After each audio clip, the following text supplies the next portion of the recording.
ರಾಜ್ಯ ಸರ್ಕಾರ ನಡೆಸ್ತಾ ಇರುವ ಸಾಮಾಜಿಕ ಶೈಕ್ಷಣಿಕ ಸಮೀಕ್ಷೆಗೆ ನಾಳೆಯೇ ಡೆಡ್ಲೈನ್. ಆದರೆ ಈವರೆಗೂ ಕೇವಲ 80% ಸಮೀಕ್ಷೆ ಆಗಿರೋದು.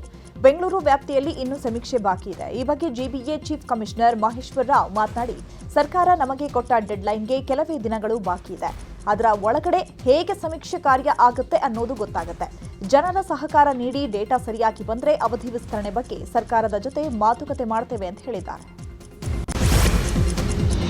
Supreme Court CJI BR Gavai ಮೇಲೆ ಶೂ ಎಸೆತ ಘಟನೆ ಖಂಡಿಸಿ ಇಂದು ಕೋಲಾರ ಬಂದ್ಗೆ ಕರೆ ನೀಡಲಾಗಿದೆ. ಬೆಳ್ಳಂಬೆಳಗ್ಗೆ ಪ್ರತಿಭಟನೆ ನಡೆಸಿದ ಪ್ರಗತಿಪರರು ಬಸ್ ಡಿಪೋಗೆ ಮುತ್ತಿಗೆ ಹಾಕಿದ್ರು. ಜೊತೆಗೆ ಬಸ್ಗಳು ಸಂಚಾರ ಮಾಡದಂತೆ ಡಿಪೋಗೆ ಬೀಗ ಹಾಕಿದ್ದಾರೆ. ಜನಪರ ಸಂಘಟನೆಗಳಿಂದ ಕೋಲಾರ ಬಂದ್ ಹಿನ್ನೆಲೆ ಬಸ್ ನಿಲ್ದಾಣಕ್ಕೆ ಹೋರಾಟಗಾರರು ಬೀಗ ಹಾಕಿದ್ರು. ಇದರಿಂದ ಬಸ್ ಸಂಚಾರದಲ್ಲಿ ವ್ಯತ್ಯಯ ಉಂಟಾಗಿದೆ.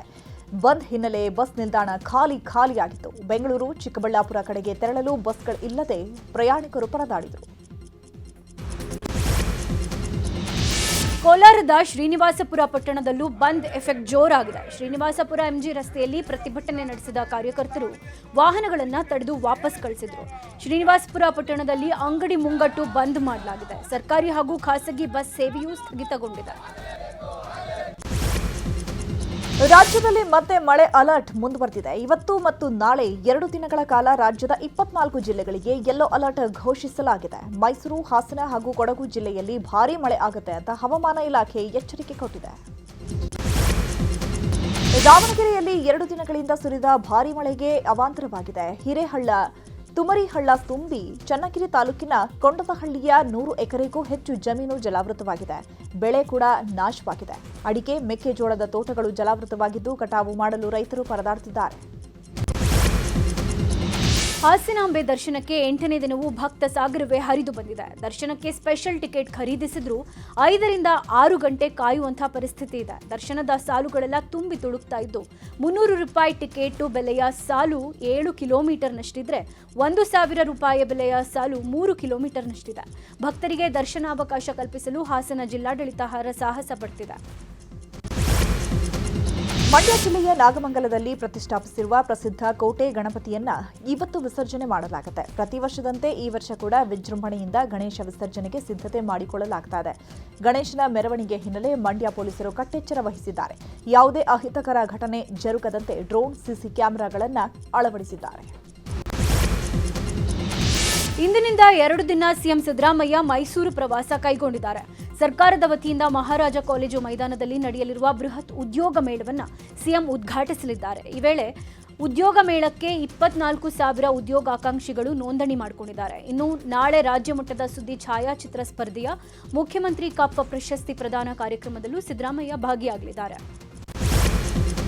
ಆರೋಗ್ಯ ಸಚಿವ ದಿನೇಶ್ ಗುಂಡೂರಾವ್ ಚಿತ್ರದುರ್ಗ ಪ್ರವಾಸದಲ್ಲಿದ್ದಾರೆ. ಕೆಲ ಹೊತ್ತಲ್ಲೇ ಮೊಳಕಾಲ್ಮೂರು ತಾಲೂಕು ಆಸ್ಪತ್ರೆಗೆ ಭೇಟಿ ನೀಡಲಿದ್ದು ತಾಲೂಕು ಆಸ್ಪತ್ರೆಯನ್ನ ಮೇಲ್ದರ್ಜೆಗೇರಿಸುವ ಸಂಬಂಧ ಸಭೆ ನಡೆಸಲಿದ್ದಾರೆ. ವೈದ್ಯಾಧಿಕಾರಿಗಳ ಜೊತೆ ಆಸ್ಪತ್ರೆ ಕಟ್ಟಡ, ಸಿಬ್ಬಂದಿ ಬಗ್ಗೆ ಚರ್ಚೆ ನಡೆಸಲಿದ್ದಾರೆ. ಕರುನಾಡ ಜೀವನದಿ ಕಾವೇರಿಯ ಪವಿತ್ರ ತೀರ್ಥೋದ್ಭವಕ್ಕೆ ಕ್ಷಣಗಣನೆ ಆರಂಭವಾಗಿದೆ. ಕಾವೇರಿ ಉಗಮ ಸ್ಥಾನ ತಲಕಾವೇರಿಯಲ್ಲಿ ಇವತ್ತು ಮಧ್ಯಾಹ್ನ 1:44ಕ್ಕೆ ತೀರ್ಥೋದ್ಭವ ಜರುಗಲಿದೆ. ಇಂದಿನಿಂದ 1 ತಿಂಗಳ ಕಾಲ ಕಾವೇರಿ ತುಲಾ ಸಂಕ್ರಮಣ ಜಾತ್ರೆ ನಡೆಯಲಿದ್ದು ಇದಕ್ಕಾಗಿ ಭಾಗಮಂಡಲ ಕ್ಷೇತ್ರದಲ್ಲಿ ಭರ್ಜರಿ ಸಿದ್ಧತೆ ಮಾಡಿಕೊಳ್ಳಲಾಗಿದೆ. ಚಿತ್ರದುರ್ಗದಲ್ಲಿ ಒಂದೇ ದಿನ 2 ಯುವತಿಯರನ್ನ ಯುವಕ ಮದುವೆಯಾಗಿದ್ದಾನೆ. ಹೊರಪೇಟೆಯ ವಸೀಂ ಎಂಬಾತ ಒಂದೇ ಮದುವೆಯಲ್ಲಿ ಮಂಟಪದಲ್ಲಿ ಶಿಫಾ ಶೈಖ್ ಹಾಗೂ ಜನ್ನತ್ ಮಖಂದರ್ ಅನ್ನೋರನ್ನ ವಿವಾಹವಾಗಿದ್ದಾನೆ. 2 ಯುವತಿಯರ ಜೊತೆಗಿನ ಮದುವೆ ವಿಡಿಯೋ ಎಲ್ಲೆಡೆ ವೈರಲ್ ಆಗಿದೆ. 2 ಹೆಂಡಿರ ಮುದ್ದಿನ ಗಂಡನ ಮದುವೆ ವಿಡಿಯೋ ವೈರಲ್ ಆಗ್ತಾ ಇದೆ.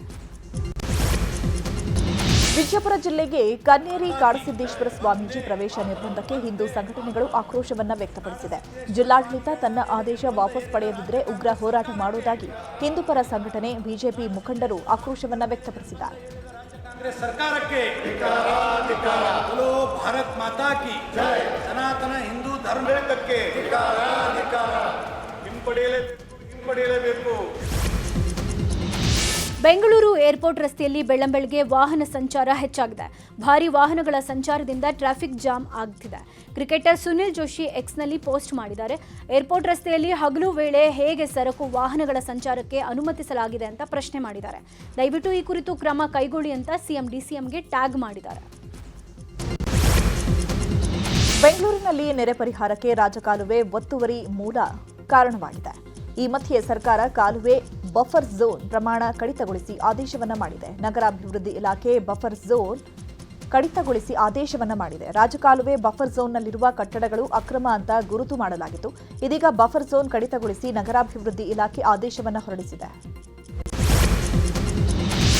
ವಿದೇಶಕ್ಕೆ ಅನ್ನಭಾಗ್ಯ ಅಕ್ಕಿ ರಫ್ತು ಪ್ರಕರಣಕ್ಕೆ ಮತ್ತೊಂದು ಟ್ವಿಸ್ಟ್ ಸಿಕ್ಕಿದೆ. ಅನ್ನಭಾಗ್ಯ ಅಕ್ಕಿ ಜೊತೆಗೆ ಜೋಳ, ಕ್ಷೀರಭಾಗ್ಯ, ಹಾಲಿನ ಪೌಡರ್ ರಫ್ತು ಮಾಡಲಾಗಿದೆಯಂತೆ. ಯಾದಗಿರಿಯ ಗುರುಮಠಕಲ್ನಲ್ಲಿರುವ ಲಕ್ಷ್ಮೀ ತಿಮ್ಮಪ್ಪ ಹತ್ತಿ ಮಿಲ್ನಲ್ಲಿ 15 ಟನ್ ಅಕ್ಕಿ, ಜೋಳ ಹಾಗೂ ಹಾಲಿನ ಪೌಡರ್ ಪತ್ತೆಯಾಗಿದೆ. ಈ ಬಗ್ಗೆ ಸಿಐಡಿ ತನಿಖೆ ಮಾಡ್ತಾ ಇದ್ದು, ತನಿಖೆ ವೇಳೆ ಮತ್ತಷ್ಟು ಅಕ್ರಮ ದಾಸ್ತಾನು ಪತ್ತೆಯಾಗಿದೆ. ಬೆಂಗಳೂರಿನಲ್ಲಿ ವೈದ್ಯ ಪತಿಯಿಂದ ವೈದ್ಯೆ ಪತ್ನಿ ಕೃತಿಕಾ ಕೊಲೆ ಪ್ರಕರಣದ ತನಿಖೆ ಚುರುಕುಗೊಂಡಿದೆ. ಮಾರತ್ಹಳ್ಳಿ ಪೊಲೀಸರು ಆರೋಪಿ ಮಹೇಂದ್ರ ರೆಡ್ಡಿಯನ್ನ ತೀವ್ರ ವಿಚಾರಣೆಗೆ ಒಳಪಡಿಸಿದ್ದಾರೆ. ವಿಚಾರಣೆ ವೇಳೆ ನಾನು ಕೊಲೆ ಮಾಡಿಲ್ಲ ಅಂತಿದ್ದಾನಂತೆ ಮಹೇಂದ್ರ ರೆಡ್ಡಿ. ನನಗೆ ನನ್ನ ಹೆಂಡತಿ ಅಂದ್ರೆ ಪ್ರಾಣ, ನಾನು ಕೊಲೆ ಮಾಡಿಲ್ಲ ಅಂತ ಕಣ್ಣೀರು ಹಾಕ್ತಿದ್ದಾರಂತೆ. ಸಾವಿಗೂ ಮುನ್ನ ಕೊಲೆಯಾದ ಕೃತಿಕಾ ರೆಡ್ಡಿ ತನ್ನ ಪತಿಗೆ ವಾಟ್ಸ್ಆಪ್ ಸಂದೇಶ ಕಳುಹಿಸಿದ ವಿಚಾರ ತನಿಖೆಯಲ್ಲಿ ಹೊರಬಂದಿದೆ. ಆರೋಪಿ ಮಹೇಂದ್ರ ರೆಡ್ಡಿ ಕೃತಿಕಾಗೆ 3 ದಿನಗಳ ಕಾಲ ಡ್ರಿಪ್ಸ್ ಹಾಕಿ ಇಂಜೆಕ್ಷನ್ ಕೊಟ್ಟಿದ್ದ. ನೋವನ್ನ ತಡೆಯಲಾರದ ಪತ್ನಿ ಕೃತಿಕಾ, ನನ್ನ ಕೈಯಲ್ಲಿ ಆಗ್ತಾ ಇಲ್ಲ, ನಾನು ಡ್ರಿಪ್ಸ್ ರಿಮೂವ್ ಮಾಡ್ತೀನಿ, ತುಂಬಾ ನೋವಾಗ್ತಿದೆ ಅಂತ ವಾಟ್ಸ್ಆಪ್ ಮೆಸೇಜ್ ಕಳಿಸಿದ್ಲಂತೆ. ಈ ಬಗ್ಗೆ ತನಿಖೆ ಕೂಡ ನಡೀತಾ ಇದೆ. ವೈದ್ಯ ಕೃತಿಕಾ ಕೊಲೆ ಕೇಸ್ಗೆ ಸಂಬಂಧಪಟ್ಟಂತೆ ಆರೋಪಿ ಮಹೇಂದ್ರ ರೆಡ್ಡಿ ನಿವಾಸದಲ್ಲಿ ಮಾರತಹಳ್ಳಿ ಪೊಲೀಸರು 3 ತಾಸುಗಳ ಕಾಲ ಮಹಜರು ನಡೆಸಿದ್ದಾರೆ. ಕೃತಿಕಾ ರೆಡ್ಡಿ ಮೊಬೈಲ್, ಐಪ್ಯಾಡ್ ಹಾಗೂ ಮಹೇಂದ್ರ ರೆಡ್ಡಿಯ ಮೊಬೈಲ್, ಲ್ಯಾಪ್ಟಾಪ್ ವಶಕ್ಕೆ ಪಡೆದು ತನಿಖೆ ಮುಂದುವರೆಸಿದ್ದಾರೆ.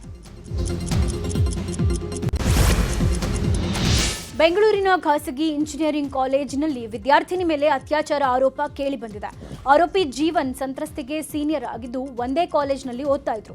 3 ತಿಂಗಳ ಹಿಂದೆ ಪರಿಚಯ ಆಗಿದ್ದ ವಿದ್ಯಾರ್ಥಿಯನ್ನ ಕಾಲೇಜಿನ ವಾಶ್ರೂಮ್ಗೆ ಎಳೆದೊಯ್ದು ಅತ್ಯಾಚಾರ ಎಸಗಲು ಪ್ರಯತ್ನಿಸಿರುವ ಆರೋಪದ ಮೇರೆಗೆ ಹನುಮಂತನಗರ ಪೊಲೀಸರು ಬಂಧಿಸಿ ತನಿಖೆ ನಡೆಸಿದ್ದಾರೆ. ಎಲ್ಲ ಹಿಂದೂಗಳನ್ನ ಸಾಯಿಸಲು ನನ್ನನ್ನ ಅಫ್ಘಾನಿಸ್ತಾನದಿಂದ ಕಳುಹಿಸಿದ್ದಾರೆ ಅಂತ ಆತಂಕವನ್ನ ಉಂಟು ಮಾಡಿದಂತಹ ವ್ಯಕ್ತಿಯನ್ನ ದಾವಣಗೆರೆ ಪೊಲೀಸರು ಬಂಧಿಸಿದ್ದಾರೆ. ಚನ್ನಗಿರಿ ತಾಲೂಕಿನ ಅರಿಶಿನ ಘಟ್ಟದ ಬಳಿ ಅನ್ಯ ಕೋಮಿನ ವ್ಯಕ್ತಿ ಅನುಮಾನಾಸ್ಪದ ಓಡಾಡ್ಕೊಂಡಿದ್ದ. ಆತನನ್ನ ಹಿಡಿದು ಪ್ರಶ್ನಿಸಿದಾಗ ನಾನು ಹಿಂದೂಗಳನ್ನ ಹೊಡೆಯಲು ಬಂದಿದ್ದೇನೆ ಅಂತ ಹೇಳಿದ್ದಾನೆ. ಈ ವೇಳೆ ಸ್ಥಳೀಯರು ಆತನನ್ನ ಪೊಲೀಸರಿಗೆ ಒಪ್ಪಿಸಿದ್ದಾರೆ. ಆರ್ಎಸ್ಎಸ್ ಬ್ಯಾನ್ ಮಾಡ್ತೇವೆ ಅಂತ ನಾವು ಹೇಳಿಲ್ಲ ಅಂತ ಚಿತ್ರದುರ್ಗದಲ್ಲಿ ಸಚಿವ ದಿನೇಶ್ ಗುಂಡೂರಾವ್ ಹೇಳಿದ್ದಾರೆ. ಸರ್ಕಾರಿ ಜಾಗದಲ್ಲಿ ಖಾಸಗಿ ಸಂಘ ಸಂಸ್ಥೆಗಳ ಕಾರ್ಯಕ್ರಮಕ್ಕೆ ಅನುಮತಿ ಕಡ್ಡಾಯ, ಈ ಬಗ್ಗೆ ಅಷ್ಟೇ ನಾವು ತೀರ್ಮಾನ ಮಾಡಿದ್ದೇವೆ. ಆರ್ಎಸ್ಎಸ್ ರಾಜಕಾರಣ ಮಾಡುವ ಒಂದು ಸಂಘಟನೆ, ಅದು ಸರ್ಕಾರಿ ಆವರಣವನ್ನ ಉಪಯೋಗ ಮಾಡಬಾರದು ಅಂತ ಹೇಳಿದ್ದಾರೆ. ರಾಜ್ಯದಲ್ಲಿ ಯುವತಿಯರ ಮೇಲೆ ಅತ್ಯಾಚಾರ, ದೌರ್ಜನ್ಯ ಪ್ರಕರಣ ಹೆಚ್ಚಳ ಹಿನ್ನೆಲೆ ರಾಷ್ಟ್ರೀಯ ಮಹಿಳಾ ಆಯೋಗಕ್ಕೆ ವಿಪಕ್ಷ ನಾಯಕ ಆರ್ ಅಶೋಕ್ ಪತ್ರ ಬರೆದಿದ್ದಾರೆ. ತುರ್ತಾಗಿ ಕರ್ನಾಟಕದ ಕಡೆ ಗಮನ ಹರಿಸಬೇಕು ಅಂತ ಪತ್ರದಲ್ಲಿ ಮನವಿ ಮಾಡಿದ್ದಾರೆ. ಮೈಸೂರಿನ ಬಾಲಕಿ ಮೇಲೆ ಅತ್ಯಾಚಾರ, ಕಲಬುರಗಿಯ ಗ್ರಂಥಪಾಲಕಿ ಆತ್ಮಹತ್ಯೆ ಹಾಗೂ ಇನ್ನಿತರ ಕಡೆಗಳಲ್ಲಿ ಮಹಿಳೆಯರ ಮೇಲೆ ದೌರ್ಜನ್ಯದ ಬಗ್ಗೆ ಪತ್ರದಲ್ಲಿ ಆರ್ ಅಶೋಕ್ ಉಲ್ಲೇಖಿಸಿದ್ದಾರೆ. ಕೆಲ ಹೊತ್ತಲ್ಲೇ ರಾಜ್ಯ ಗುತ್ತಿಗೆದಾರರು ಮಹತ್ವದ ಸುದ್ದಿಗೋಷ್ಠಿ ನಡೆಸಲಿದ್ದಾರೆ. ಚಾಮರಾಜಪೇಟೆಯಲ್ಲಿರುವ ಗುತ್ತಿಗೆದಾರರ ಸಂಘದ ಕಚೇರಿಯಲ್ಲಿ ಸುದ್ದಿಗೋಷ್ಠಿ ನಡೆಸಲಿದ್ದಾರೆ. ಕಳೆದ ತಿಂಗಳು ಸರ್ಕಾರದ ವಿರುದ್ಧ ಗುತ್ತಿಗೆದಾರರು 80% ಆರೋಪ ಮಾಡಿದರು. ಇವತ್ತು ಮತ್ತೆ ಸರ್ಕಾರದ ವಿರುದ್ಧ ಆರೋಪ ಮಾಡುವ ಸಾಧ್ಯತೆ ಇದೆ.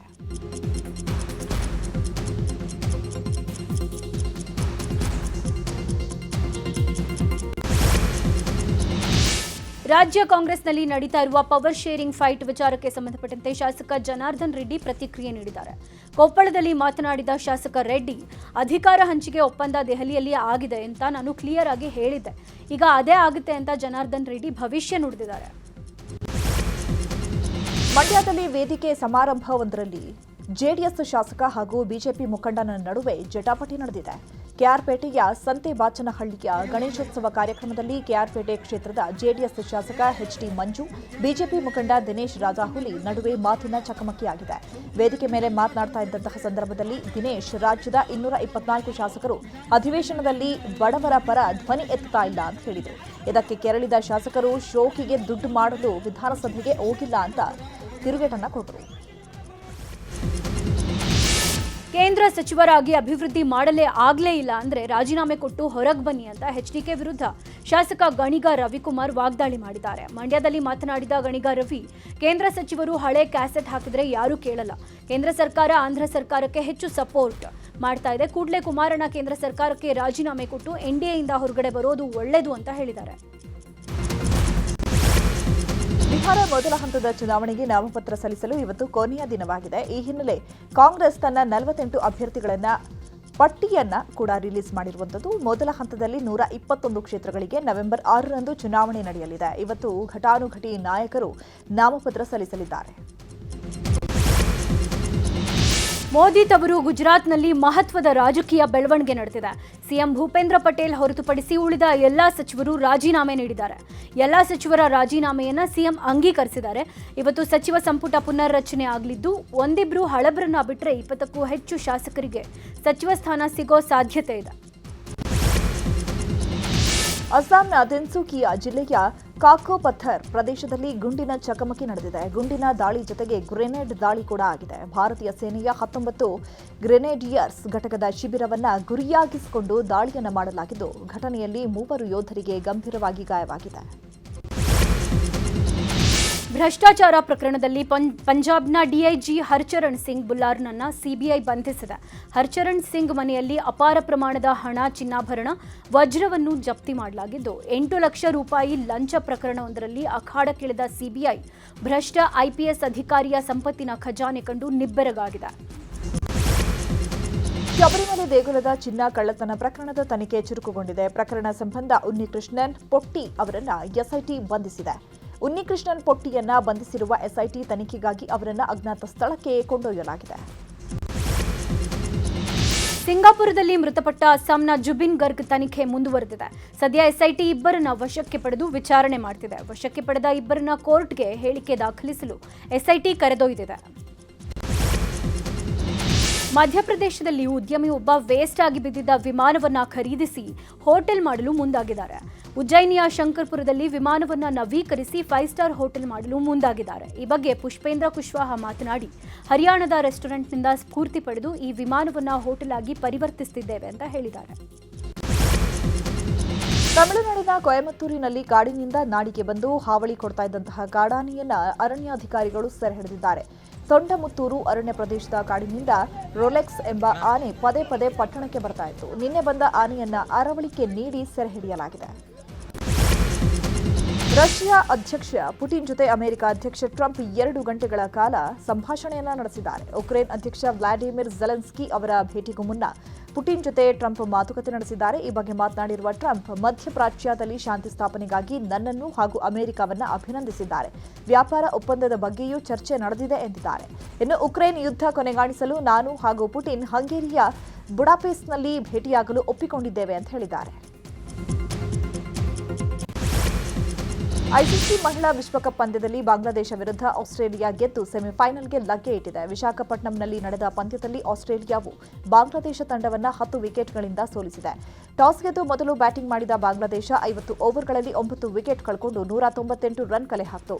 199 ರನ್ ಬೆನ್ನತ್ತಿದ ಆಸ್ಟ್ರೇಲಿಯಾ ಯಾವುದೇ ವಿಕೆಟ್ ಕಳೆದುಕೊಳ್ಳದೆ ಜಯದ ನಗೆ ಬೀರಿದೆ. ಭಾರತ ಮತ್ತು ಆಸ್ಟ್ರೇಲಿಯಾ ನಡುವಿನ ಏಕದಿನ ಸರಣಿ ಅಕ್ಟೋಬರ್ 19ರಂದು ಆರಂಭವಾಗಲಿದೆ. ಟೀಂ ಇಂಡಿಯಾ ಈಗಾಗಲೇ ಅದಕ್ಕಾಗಿ ಸಿದ್ಧತೆ ಆರಂಭಿಸಿದ್ದು, ಪರ್ತ್ ಮೈದಾನದಲ್ಲಿ ವಿರಾಟ್ ಕೊಹ್ಲಿ ಮತ್ತು ರೋಹಿತ್ ಶರ್ಮಾ ಸೇರಿದಂತೆ 5 ಆಟಗಾರರು ಅಭ್ಯಾಸ ನಡೆಸಿದ್ದಾರೆ.